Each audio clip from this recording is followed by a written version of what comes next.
Hello everyone, welcome to Ansarkari. Today we are going to do a case study of ethics, GS Paper 4. Starting from the first question, it talks about the as an arms or exporter of a responsible nation like India, what are the ethical issues involved in arms trade? तो पहला ये था. Second था कि list 5 ethical factors that would influence the decision to sell arms to foreign government. तो मैंने बताया कि एथिकल इशू क्या क्या है. तो फिर पहला, war conflict seen as a potential money making. Second में कि getting drawn into others conflict affecting international peace, ethical issue by powerful peaceful country like India, self interest, national interest overpowering international ethics. इसमें बस बताना है ethical issue क्या क्या है. Exporting weapons rather than spending much on tackling human or environment related problems, for example poverty, health, climate change. दूसरा है कि arms trade would drive international relation with foreign country, learning from US और Saudi Arabia. और फिर last में मैंने cyber attack दिया था कि अंडरमाइन द इंटरनेशनल सिक्योरिटी. तो इसमें बताना था लास्ट में कि 5 फैक्टर्स क्या है रिगार्डिंग डिसीजन मेकिंग. तो मैंने बताया कि weapon should not be use against unarmed civilian. उस पे बेसिस पर आप एक्सपोर्ट कर सकते हैं. Second, non weapon should be weapon of mass destruction, chemical, nuclear should be exported. It should be subjected to international ethics under body of MTCR Washington agreement. Second मैं बताया, third बताया, selling arms should be done between the government to government और constitutional checks and balances होना चाहिए. उसके बाद फिर fourth में मैंने बताया कि it should be sold to allies having shared values of democracy to avoid being misused by dictator in future. अब पांचवा कि it should be sold to preserve peace rather use as a deterrent rather than aggression. For example BrahMos दिया गया Philippines को. तो बस ये जो second half of the question था, ये बोलो था 5 एथिकल फैक्टर्स. तो यहाँ पे दैट विल जैसे point number influence 2, decision. That would influence the decision. हाँ, वो तो ठीक है, लेकिन एथिकल फैक्टर्स लेके आने थे ना. तो एथिकल टर्म्स तो नहीं मेरे को विजिबल लगी, और थोड़ा मतलब आपने वर्ड लिमिट भी मेरे को लग रहा है थोड़ा ज्यादा लिख दिया. 250 ऊपर करेगा. हाँ, है तो 250, बट स्टिल मेरे को थोड़ा ज्यादा लेंदी लगा. उसके अलावा तो ठीक है. और एक मेरे को मतलब जो आंसर लिखते टाइम मेरे को थोड़ी प्रॉब्लम आ रही थी कि जो रियल लाइफ एग्जांपल्स है वो हम इसको इसमें मतलब आंसर्स में उनको मेंशन कर सकते हैं कि नहीं. तो मैंने अभी मतलब इसमें इसमें तो मुझे लगा था डाउट कि यहाँ पर बात कर रहा है सिर्फ और सिर्फ वेपन से रिलेटेड. हम्म और वेपन जो से इसको केस प्रमोट कर स्टडी सकते हैं एज एक्सपोर्टर. हाँ, हम्म केस स्टडी हो गया. हाँ. लेकिन अगर केस स्टडी के जो- कॉन्टेक्स्ट में तो हम लिखेंगे ना, इसलिए मेरे को थोड़ा ये डाउट आ रहा था कि रियल लाइफ एग्जांपल्स यहाँ पे लिखने चाहिए कि नहीं लिखने चाहिए. तो वो एक बार मुझे हाँ वो भी है. क्लैरिटी. लेकिन मैंने डाल दिया कि लर्निंग कर सकते हैं अभी से फ्रॉम द लिख. यूएस सऊदी ऐसे टाइप रियल हाँ, लाइफ वो एग्जांपल चीजें हो तो गया. रेलेवेंट है, जो पॉइंट्स हमने लिखे हैं एग्जाम्पल्स क्योंकि थे उससे रेलेवेंट. ठीक है, चलो आगे चलते हैं नेक्स्ट क्वेश्चन पे. बोले किसी को. हाँ, और किसी को अपने प्रवेश देना. प्रवेश आ चुके. ये जो क्वेश्चन आपने लिखा है ना उससे, hmm. This is a perfect example of international relations question, not of ethics. Why? बोले. इसमें जैसा कि मानसी ने किया, तो उसी बात को आगे बढ़ाता हूँ कि there is no mention of any ethical term, number one. Number two, जो एग्जांपल्स आपने लिए हैं, अगर थोड़ा ऊपर जाएंगे तो मुझे दिख पाएगा, थोड़ा स्क्रॉल करेंगे ऊपर.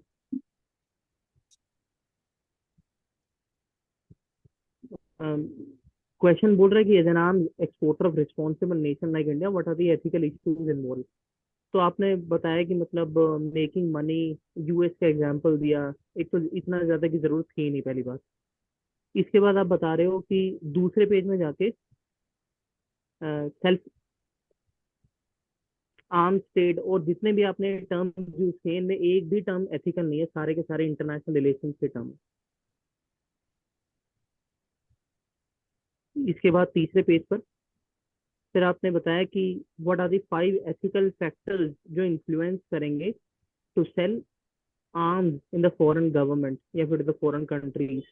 तो आप बोल रहे हो कि जेनेवा कन्वेंशन, मतलब क्यों ला रहे हो वेपन्स ऑफ मास डिस्ट्रक्शन, आप तो ट्रीटीज के नाम ला रहे हो, वासेनार एग्रीमेंट, कुछ भी मतलब इस तरीके से तो पूछा ही नहीं है क्वेश्चन में। क्वेश्चन तो कह रहा है एथिकल फैक्टर्स क्या है, आप ट्रीटिस के नाम से ले रहे हो।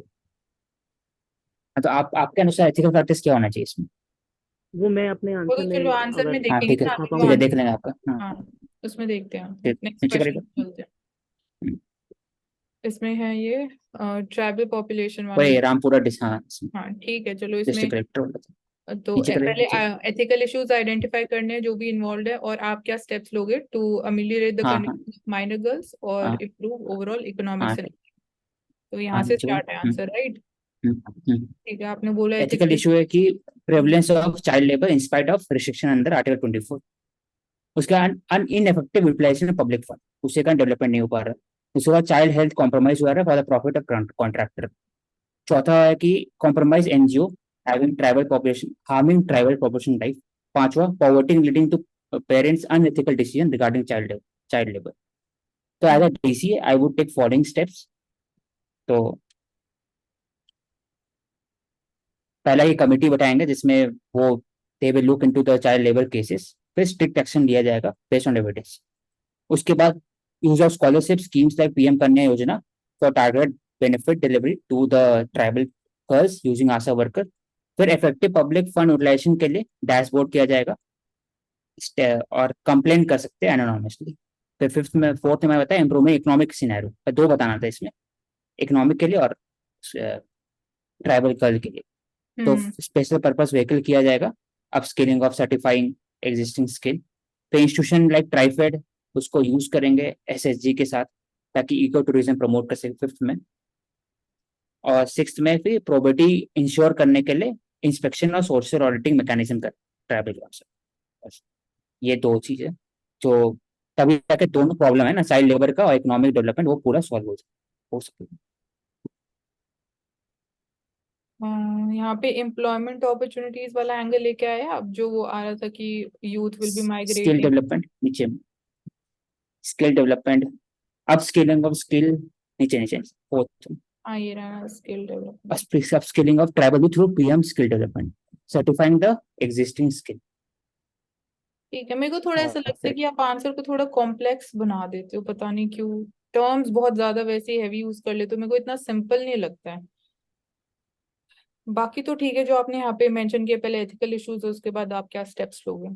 ठीक है, बाकी तो जो आपने लिखा है, बस मेरे को थोड़ा मतलब मतलब। इसमें एक पॉइंट कम लिखना चाहिए था और थोड़ा सा छोटा कि हाँ मतलब थोड़ा कॉम्प्लेक्स ज्यादा कर देते हो जो टर्म्स यूज करते हो, जैसे यहाँ पे स्कीम का आपने मेंशन कर दिया। खाली मतलब स्कीम्स तो ऐसे बहुत सारी है, बट जनरली थोड़ा लिखोगे कि आप क्या पर्सनली स्टेप लोगे, तो वो थोड़ा मेरे को लग रहा है बेटर रहेगा। बाकी तो ठीक है, जो आपने जिस तरीके से लिखा है और जो स्टेप्स लिखे हैं वो ठीक है, वो कुछ ऐसा नहीं है कि गलत लिखा है उसमें। बोले बाकी।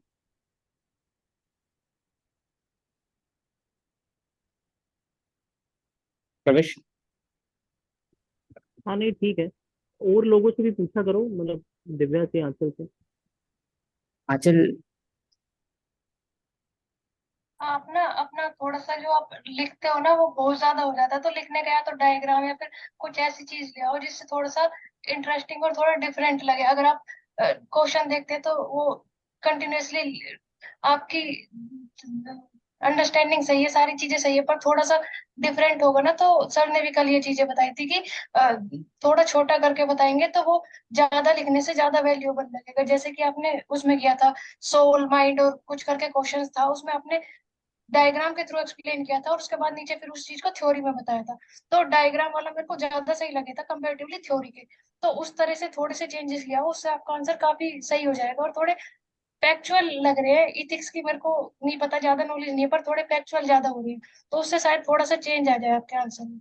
हाँ मतलब जैसे सर ने अभी यहाँ पे, मैं पॉइंट फिर से रिएटरेट करूंगी कि वर्ड लिमिट जैसे यहाँ मेंशन है 250 वर्ड्स में अगर लिखना है, सर ने बोला जरूरी नहीं है कि 250 वर्ड्स में ही उसको खत्म करना है, कम में भी उसकी एसेंस निकल के आनी चाहिए। तो वही जैसे मैं बोल रही थी कि आपके आंसर थोड़े हैवी लगते, थोड़े कॉम्प्लेक्स लगते हैं, तो दिव्या ने भी वही चीज बोली, तो उस पर थोड़ा सा वर्क करना। बाकी तो हाँ वो पॉइंट पूरा जो लेके आते हो वो करने ठीक में लेके थोड़ा आते हो। tricky हो जाता है। वैसे लिखोगे ना थोड़ा डायग्राम के थ्रू या कुछ और इनोवेटिव सा करोगे, तो आपके वर्ड्स वो अलग ही होंगे, तो उसको पूरा पढ़ने की भी नहीं है, वो आपकी वैल्यू एडिशन हो जाएगा उससे अलग से ही। अगर कुछ और ट्राई करोगे डायरेक्टली 2-3 पेजेस में कंटिन्यूअसली लिखने के और अंडरलाइन के, उस चीज को थोड़ा सा आप देख लेना जो आपको लगे। प्रवेश आपको कोई बोलना है? फिर आगे आपको चलते। थोड़ा सा ना सिंप्लिसिटी के साथ लिख दो बस, और कुछ नहीं।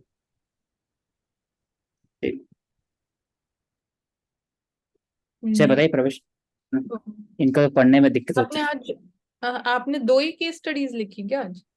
मतलब बेस्ट डालना तो मैंने 2 डाल दिया था अपना, कि मैं सारी बाकी डाल तीसरा वाला कोई दिक्कत नहीं। ठीक है, डाल दो। इसमें मुझे बोलने अच्छा, बोलूं मैं? बोले।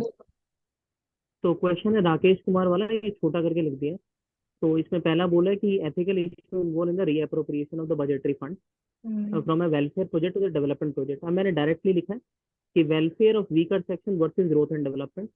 Number 2, executive decisions versus parliamentary checks and balances. Number 3, basic necessities versus large scale tangible development. Number 4, financial reshuffle versus political agenda. Number 5, common man interest versus national interest. तो ये थे 5 एथिकल इश्यूज जो involve है reappropriation करने में।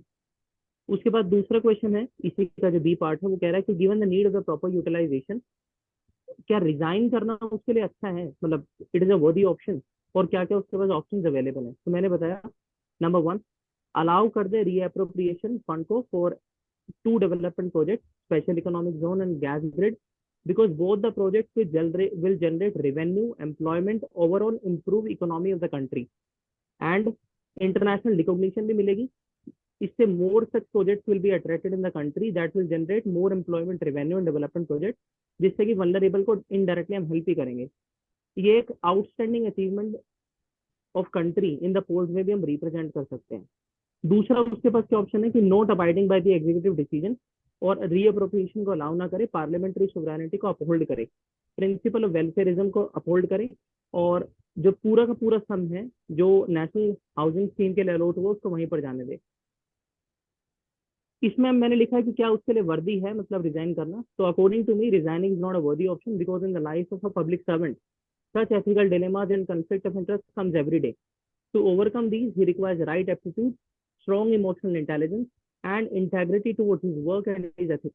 Hence, in this case, the best practice option Rajesh can take is number 1, take into account his seniors and important political representatives to find a midway solution like allowing reappropriation but of a smaller amount.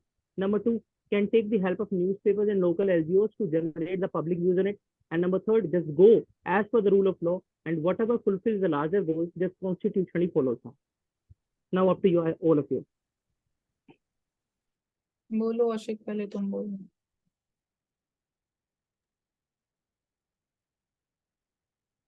नहीं ठीक है, short में लिखा हुआ है, starting में मैंने बता दिया एथिकल इश्यूज। हाँ, तो उनमें 5 एथिकल इश्यूज समझा दिया सो छोटा में। फिर लास्ट में बी ऑप्शन में given the need for discuss option, तो ऑप्शन, लेकिन ऑप्शन जो है ना, आप जो बताया ना उसको थोड़ा सा बोल्डली आप बता देते अलग से, वो दिख नहीं रहा इसमें। मैं छोटा में आप अंडरलाइन कर देते या बॉक्स बना देते, क्या क्या ऑप्शन है उसके अंदर एक्सप्लेन कर देते।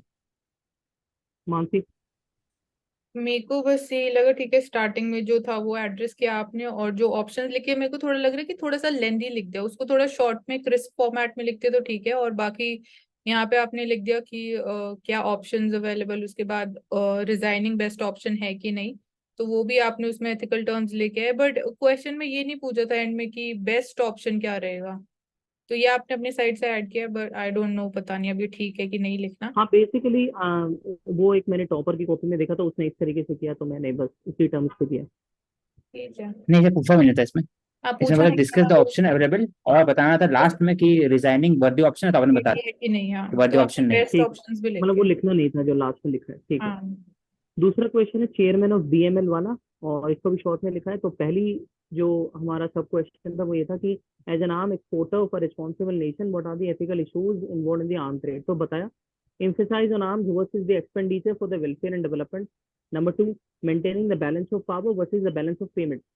Number 3, image of a soft power versus hard power and arms supply nation. तो ये 3 मेरे को मोटे मोटे एथिकल इश्यूज इन्वॉल्व हुए। नंबर 2 पे आ गया मैं। नंबर 2 कह रहा है कि what are the 5 ethical factors influence the decision to sell arms to foreign government. तो number 1, cooperative spirit by providing a helping hand to foreign countries to get cost efficient and state of the arms technology. मतलब हम helping hand एक ethical value को uphold कर सकते हैं. Number 2, promote happiness in the world by helping countries to maintain the balance of power and prevent wars and clashes because of theory of deterrence.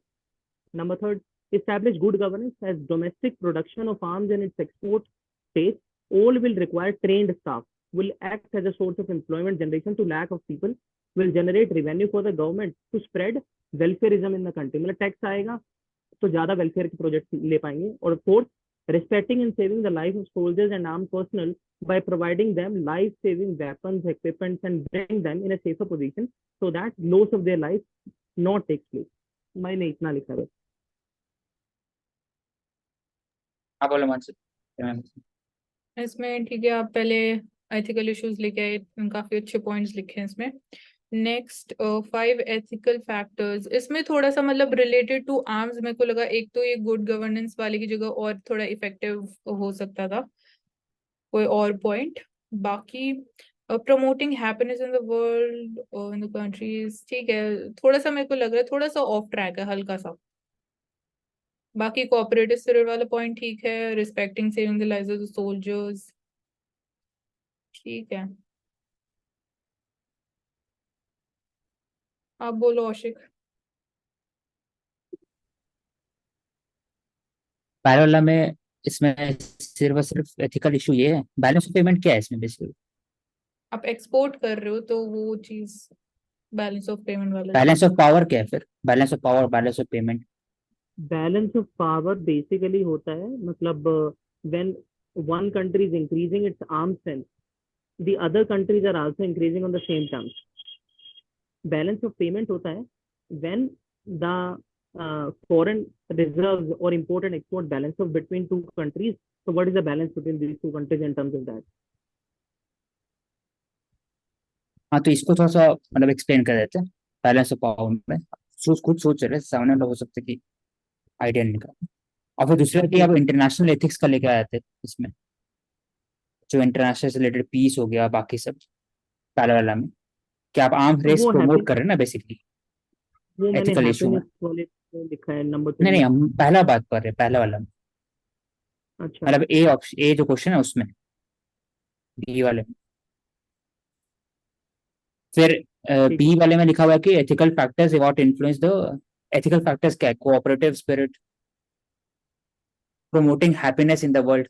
Decision making पे जो impact करे वो हाँ factors. मतलब डिसीजन मेकिंग पर तो ये नहीं कर रहे हैं ना, मतलब इम्पैक्ट हाँ, पर वही हैप्पीनेस पूरा. और वो सब चीज ठीक है. नीचे वाला सही है. Establish good governance, cooperative spirit सही है. Respecting saving life of soldiers, arm personal by giving them life. ये मतलब मुझे लगता है कि 2 पॉइंट है इंटरनेशनल एथिक्स लेके आते हैं कि शेयर्ड वैल्यूज पे होना चाहिए, या फिर वेपन्स उसी को बेचेंगे जिनका शेयर वैल्यूज है एलाइज को, क्योंकि डिसीजन मेकिंग करना है ना यहाँ पर. और साथ ही साथ दूसरा हो गया कि ऐसा वेपन बेचेंगे जो WMD टाइप नहीं हो. कोई भी थोड़ी बेच सकते, न्यूक्लियर वेपन थोड़ी बेच सकते. हाँ, वो भी वहाँ होगा से कि फिर WMD नहीं होना हाँ. चाहिए, इंटरनेशनल पीस को अफेक्ट नहीं करना चाहिए. वो बस 2 पॉइंट और रीजनल था. स्टेबिलिटी और को ये impact. हैप्पीनेस को हटा देते हैं. हैप्पीनेस तो सही नहीं, weapon is against happiness basically. तो ठीक ठीक है. दिव्या नासिर. नहीं. ठीक है, थर्ड पे चलते हैं. ये रामपुरा डीसी वाला है. तो मैंने लिखा है कि एथिकल इश्यूज क्या इन्वॉल्व है. Number 1, non fulfilment of the right to life, जिसका रिजल्ट आ रहा है extreme poverty, backwardness, overall impact on health and life. Number 2, lack of political and local admin will to properly implement the welfare programs because subsistence farming, lack of resource generation, etc. Number 3, feeling of deprivation which is causing migration. Number 4, breach of fundamental rights of children, especially of tribals in general and minor girls in particular. Number 5, non-functional specializations of the NGOs, tribal communities, Panchayati Raj institutions, etc. Now, what are the my actions as a DC? Number 1, to improve the conditions of minor girls, जो कि question ने बोला था कि 2 काम करने, minor girls की improvement और ओवरऑल डेवलपमेंट. तो इसमें मैंने क्या किया कि मैं will ban completely this practice of using minor girls in the BT cotton farms under my jurisdiction and will make it a cognizable offense under the CRPC, CPC and gross violation of fundamental right Article 24. Number 2, will appoint block level and village level officers like BDO, Patwari, officials like Tehsildar and Sarpanches to keep proper monitoring over this and will myself do routine inspection. Number 3, will organize seminars in tribal areas to not send their minor girls there and will assure them of government support for them and will also aware them of its negative consequences. अब दूसरा जो question की demand थी, to improve the overall economic scenario, I will prepare an overall development roadmap of my district, will pursue it with higher authorities and state level departments to bring the potential of district in limelight so that government can initiate some more welfare programs under the aspirational district program and get more development. Number 2, will ensure that basic necessities of the people are met like electricity, water supply, food, health, education so that children go to school, not to farms. Number 3, to generate employment opportunities, will take into confidence local startup entrepreneurs to produce commercial crops, natural farming, help them in reaching the market under TriFed scheme, create more FPI and MSME, etc. इसके बाद bring digitization to improve people skills, especially Pradhan Mantri Kaushal Vikas Yojana centers I will establish there so that they get professional jobs, more profound healthcare facilities under Jan Arogya Yojana. Hence, will in the last focus on their indigenous skills and will popularize them with the help of media, civil society so that they get source of a better life. So that's all. यहाँ पे मेरे को औशिक वाले answer जैसा feel आ रहा है, वो बहुत ज्यादा लिख दिया है, थोड़ा और सिंपल करके पॉइंट्स बहुत लंबे लंबे लिख दिए एक्सप्लेनेशन में, और मतलब ऐसे word to word I don't think so कि एग्जामिनर पढ़ेगा, थोड़ा जैसे औशिक भी बोल रहे हैं ना, अंडरलाइन कर दिया करो जो भी आपको लगता है कि यूनिक पॉइंट्स आप लिख रहे हो।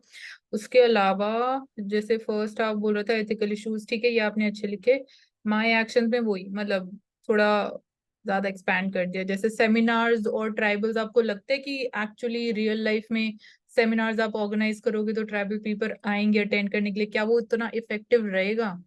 मतलब आई थिंक सो कि थोड़ा और सिंपल चीजें सोच के थोड़ा बेनिफिशियल रहेगा, बाकी तो मेरे को ठीक लग रहा है। ठीक है, औशिक ऊपर कर एक बार इसको मानसी। हाँ, यहाँ पूछा एथिकल इश्यू इन्वॉल्व, तो आपने बता दिया, पहले राइट टू लाइफ बता दिया, लैक ऑफ पॉलिटिकल एंड ठीक है, फीलिंग ऑफ डिप्राइवेशन, नीचे में फंडामेंटल राइट, यहाँ पे एनजीओ का लिखा है, इसमें एनजीओ का ये लिखे आए थे एक, हाँ लिखा है स्पेशल कमेटी का, ठीक है। माय एक्शन में लिखा हुआ विल बैन कंप्लीटली, मतलब ये ऑलरेडी बैन है ही चाइल्ड लेबर, मेरे को भी बोला था तो आप क्यों बैन करेंगे?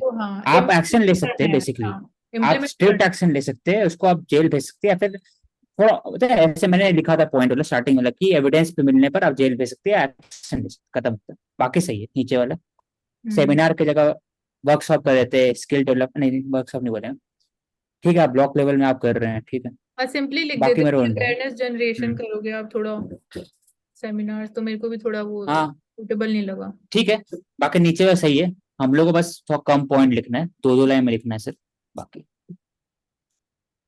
मेरे आंसर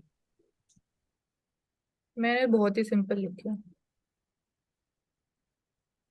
ये पहला क्वेश्चन है रिगार्डिंग जो फंड एप्रोप्रिएशन, सो इसमें ethical issues involve compromising interest and the needs of the needy people, political interference है, प्रायोरिटी दे रहे हैं political interest over the welfare, growth versus welfare पे imbalance between the two, situation of confusion है, ambiguity है, over short term and long term interest क्या है।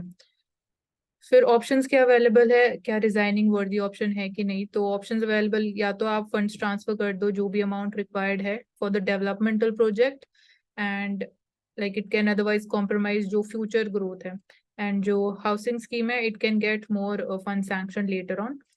Then second option आपके पास जो you can wait for the elections to get completed and उसके बाद आप फंड्स को ट्रांसफर कर सकते हो। थर्ड ऑप्शन कि आप फंड्स ट्रांसफर ना करो and protect the interest of the weaker sections, and also जो गवर्नमेंट्स है बेसिकली उसकी अकाउंटेबिलिटी को आप कॉम्प्रोमाइज ना करें।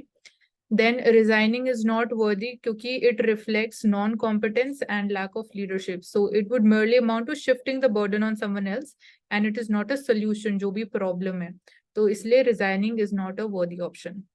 मैं बिल्कुल सिंपल टर्म्स में लिखे अभी आंसर्स। इज रिजाइनिंग वर्दी है ना, वो बस नीचे लिखते, बाकी वो बस अच्छा सिंपल है, मतलब नीचे लिख देते हैं, मतलब वहां पर ऊपर एक्सप्लेनेशन नहीं है ना रिजाइनिंग वर्दी पर, नीचे एग्जामिनेशन। हाँ, क्योंकि वो बाद में है ना, second half of the question है, पहले ऑप्शंस पूछा है, ऑप्शंस क्या अवेलेबल है, तो हाँ पहले ऑप्शन अवेलेबल होता है, आप बता देते हैं 1 2 3 ऑप्शन, लास्ट में लिखते हैं रिजाइनिंग वर्दी क्वेश्चन मार्क, फिर अवेलेबल। सही। अच्छा। नहीं, इस क्वेश्चन में जो पहले जो पॉइंट लिखे हैं ना, एथिकल डिलेमा, हम्म। इसमें पहला गलत, तीसरा गलत, सॉरी दूसरा गलत और चौथा गलत। नंबर गलत 1 बोल रहा है कि compromising with the interest and needs of the needy people. So needy. how you can say that the budget reappropriation, which is the demand of the political leaders or someone for the two projects, that is not the need of the people. Needs are always in both the cases. Needy people लिखा है ना, interest and needs of the needy people, क्योंकि वो जो बोलना चाह रहे हैं कि आप लिख देते हैं वहां से आप स्ट्रैटेजिक फंड्स इंटरेस्ट ट्रांसफर, हाँ versus needs of the people, हाँ, वीकर सेक्शन बस, की बात कर रही हूँ मैं, नीडी पीपल की। या तो स्ट्रैटेजिक इंटरेस्ट स्कीम उनके लिए मेंट है ना, तो आप उनके फंड्स अगर दूसरी स्कीम में ट्रांसफर करोगे तो ऑब्वियसली उनके इंटरेस्ट कॉम्प्रोमाइज ही तो हो रहे हैं, तो इस दूसरी सेंस में में बोला है कि political interference and priority to political interest over the welfare. मतलब ये जो एथिकल डिलेमा, मुझे अगर मैं एज अ नॉर्मल पर्सन पढ़ना, तो मुझे ऐसा लग रहा है कि पूरा एंटी गवर्नमेंट है। मतलब ऐसा लग रहा है कि जो पॉलिटिकल इंटरफेरेंस हो रही है वो सिर्फ और सिर्फ पॉलिटिकल इंटरेस्ट के लिए हो रही है, that is not for the welfare. अगर मैं SEZ बना रहा हूँ, अगर मैं पैसा और कहीं भेज रहा हूँ, तो that is not I mean doing welfare. मेरे को समझ नहीं आया आप क्या बोलने की कोशिश कर रहे हो।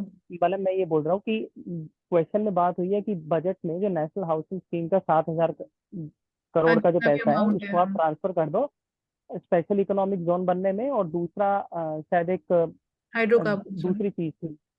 हाँ, मतलब एक PSU वगैरह शायद ऐसा था कुछ।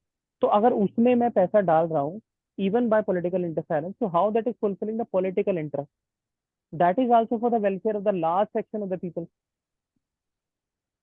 लेकिन यहाँ पे जो स्कीम्स की एग्जांपल्स दे रखे, एक हाउसिंग स्कीम है जिसमें स्पेसिफिकली मेंशन है कि वीकर सेक्शंस के लिए है, दूसरा SEZ है, वो वीकर सेक्शंस को डायरेक्टली तो टारगेट नहीं कर रहे हैं ना, ठीक है, मानसी, एम्प्लॉयमेंट तो अपॉर्चुनिटी तो जनरेट करे। नहीं, इसमें लिख देते हैं आप वेलफेयर कि वर्ड का पॉलिटिकल यूज नहीं हो सकता। वेलफेयर वर्ड का यूज क्या हम खाली वल्नरेबल के लिए करते हैं क्या, मैं ये पूछता हूँ। मैं इसको रिफ्रेश कर रहा हूँ, ये जो आपने लिखा है, hmm. Political interference and priority for welfarism versus strategic interest of the country, या फिर हाँ डेवलपमेंट, इकोनॉमिक डेवलपमेंट वर्सेस करके बस हो जाता हाँ, है, और ठीक। तो मैं थर्ड और वाला पॉइंट उसी में आता है बेसिकली। फोर्थ लिखा हुआ है कि ये situation of confusion and ambiguity over the short term and long term interest. तो मतलब मुझे ये सही है ये जानना है तो, कि मतलब इसमें शॉर्ट ethical टर्म में सेक्शन मतलब जो बोल रहा वीकर है। सेक्शंस मैं वाली। अचानक से रीअप्रोप्रिएट कर दिया ना इसने, मतलब अचानक से पैसा था, बोला कि इसको डालो उसमें पैसा हाँ, अचानक से, जो लेकिन SEZ लॉन्ग है। टर्म इंटरेस्ट ऑलरेडी बात चल रहा था, हम्म। मतलब पहले ही से ठीक 2 बार। ठीक है ठीक है। आपका ठीक है, होगा पहला वाला पॉइंट उसमें चेंज कर देते हैं, हाँ, मतलब पहला थोड़ा सा तीसरा। रीफ्रेजिंग रिक्वायर्ड है। नेक्स्ट ये आर्म्स वाला है, पहला ऑप्शन जो है, एथिकल इश्यूज जो इन्वॉल्व है in export of the arms. एक तो डाइवर्जन ऑफ रिसोर्सेज हो जाएगा towards defence sector versus development sector, क्योंकि लिमिटेड अवेलेबिलिटी ऑफ रिसोर्सेज है। Second, possibility of arms being used in a future war, जो backfire भी कर सकते हैं। Then arms exports, it can also influence countries strategic defence power, कि वो arms and ammunition बाकी कंट्रीज के पास भी अवेलेबल हो जाएंगे, तो जो हमारी स्ट्रेटेजिक ऑटोनॉमी और थोड़ी पावर रहेगी वो थोड़ी कॉम्प्रोमाइज हो सकती है।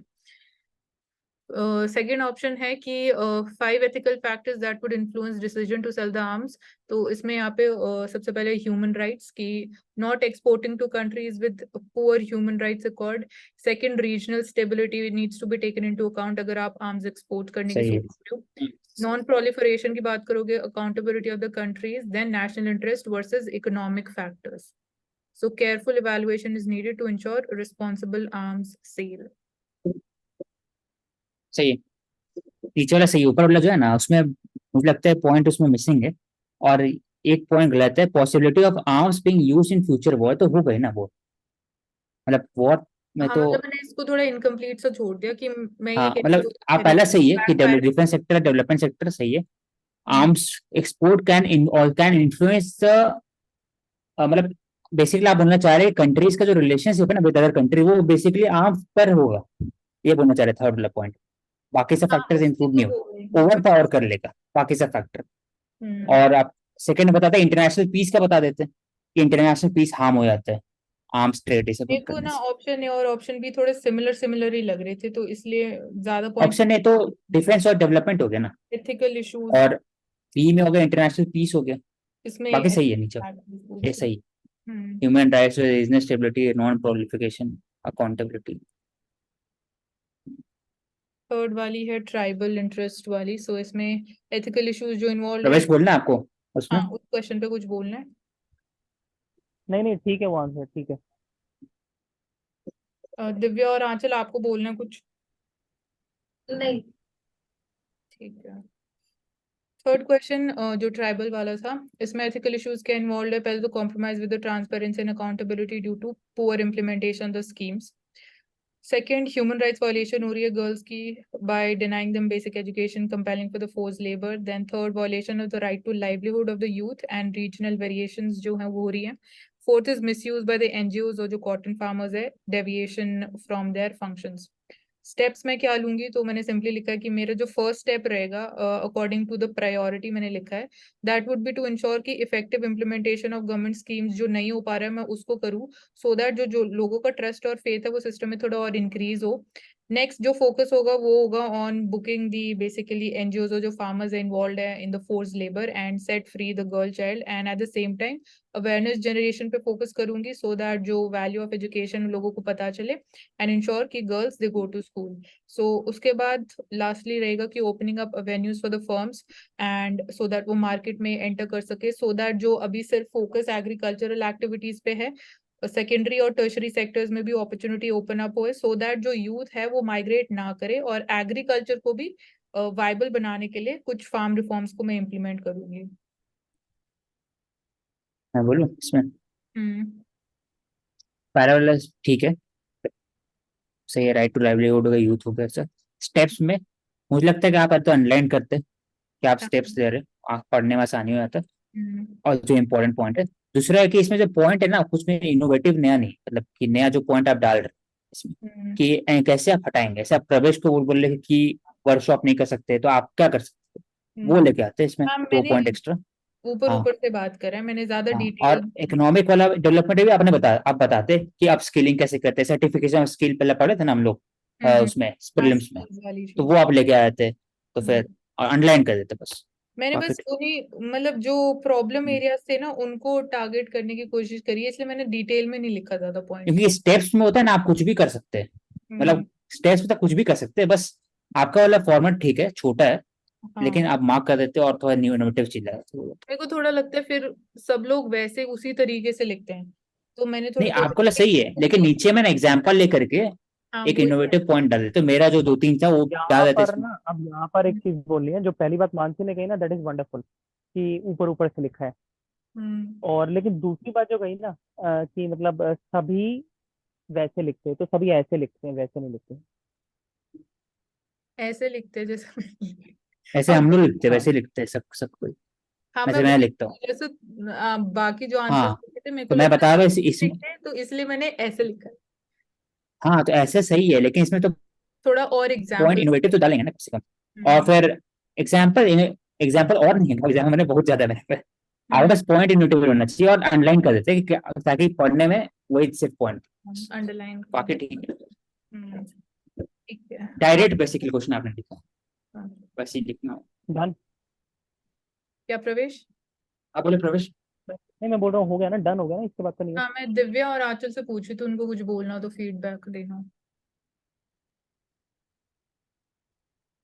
नहीं, मेरे को कोई फीडबैक, मेरे को ये पूछना था, हम इसमें एग्जाम्पल में जैसे एग्जाम्पल डालते हैं अदर की, जो हमने लास्ट क्लास में किए थे, न्यूज़पेपर से रिलेटेड किसी फेमस पर्सनैलिटी ने या फिर आईपीएस या आईएएस ने जो किया है, उस तरह के एग्जाम्पल डाल सकते हैं हम इसमें वही ना, ये लास्ट में केस अगर लिखना स्टडीज है, चाहे। तो केस स्टडीज है बेसिकली, इसीलिए मैंने एग्जांपल ज्यादा नहीं लिखे कि केस स्टडी से आप डन स्टिक नहीं डाल सकते कर दिव्या, वो अपना आंसर। हाँ, इसमें नहीं नहीं डाल डाल सकते। सकते, इसे बता सकते हैं आप क्या करेंगे, तो क्या करेंगे मतलब कोई एग्जाम्पल हाँ, वो अगर हो सकता है, स्किल डेवलपमेंट का स्कीम हो गया छोटा सा, उसको इम्प्लीमेंट करेंगे या कुछ कुछ करेंगे, करने पर फोकस, एग्जाम्पल। नहीं दिव्या, एक एग्जांपल से समझाता हूँ। जैसे मान लो कि तुमसे मैं कहूँ कि तुम हरियाणा से दिल्ली कैसे आओगी, तो अब तुम मुझे ये बता रही हो कि 10 साल पहले एक आईपीएस ऐसे आया था, लेकिन मैंने ये पूछा कि तुम कैसे आओगे। तो कहने का मतलब है, जोशिक ने बोला क्वेश्चन कह रहा है तुम क्या करोगे, ना कि किसी और ने कोई।